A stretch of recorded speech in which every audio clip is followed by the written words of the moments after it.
observation reflective presentation. I did option 2, which was the interview. I interviewed a female who was 60 years old, Caucasian. She was upper class, high income, and her religious orientation was Christianity. The location of the interview was in my apartment living room. When I asked her what major events have shaped her development, she said that her infertility played a huge role in her becoming who she is today. Also, becoming the mother of twins and becoming a mother twice more. When I asked her about her infertility, she mentioned the verse Psalms 34:17-20. The righteous cry out, and the Lord hears them. He delivers them from all their troubles. The Lord is close to the brokenhearted and saves those who are crushed in spirit. The righteous person may have many troubles, but the Lord delivers him from them all. He protects all his bones. Not one of them will be broken. She said that she felt like she was crying out to the Lord and that the Lord did hear her and grant her to be able to have children. Integrity or despair. I have decided that the woman I interviewed displayed integrity. She was very happy with where she was in life, and she was thankful for her husband, children, and faith. She didn't have any long-standing regrets, and she believes that she has forgiven the people who have wronged her, and she has let go of grudges. Kale and Kavanaugh speak towards integrity versus despair, and they state, the struggle of integrity versus despair requires people to engage in a life review, the process by which people reflect on the events and experiences of their lifetime. To achieve integrity, a person must come to terms with the choices and events that made his or her life unique. There must also be an acceptance of the fact that one's life is drawing to a close. Looking back at one's life may resolve some of the second-guessing or decisions made earlier in adulthood. They also state that those who reach integrity become self-affirming and self-accepting. They judge their lives to have been worthwhile and good. They are glad to have lived the lives that they did. And the woman I interviewed, she judged her life to be worthwhile and good, and she was glad to have lived the life that she did, and is still living.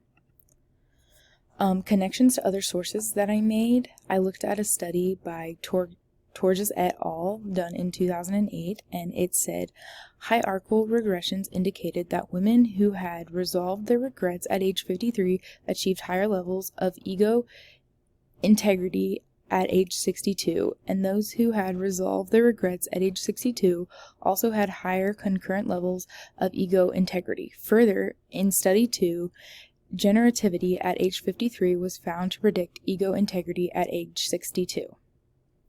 In a study done by Detzer et al. In 2016 stated that forgiveness and depression were negatively associated in both residential elderly individuals and community-dwelling elderly individuals.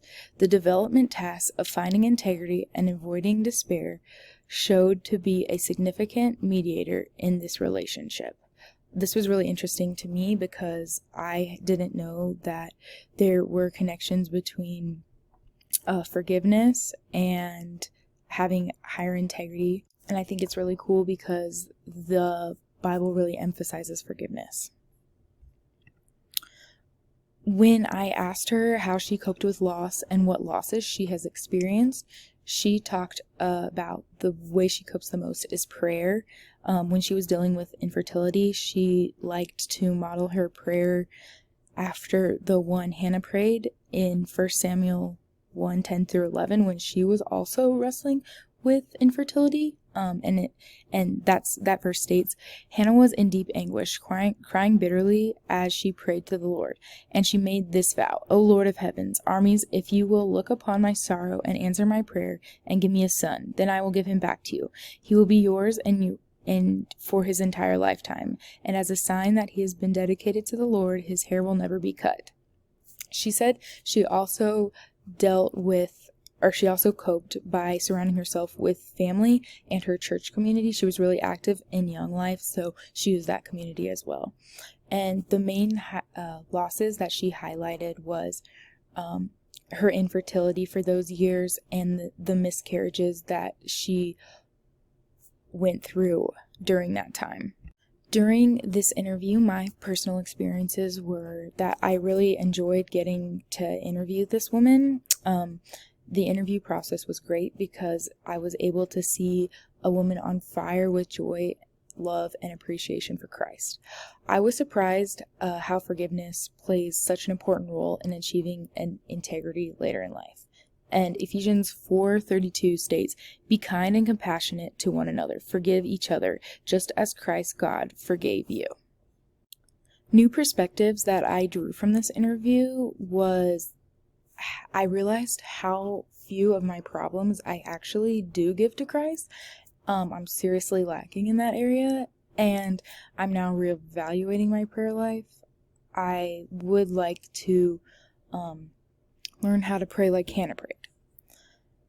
I also learned that forgiveness is truly key. It's so important for happiness later in life, and that is a connection that I hadn't thought about at this level until this interview. So I am very blessed to have made those realizations.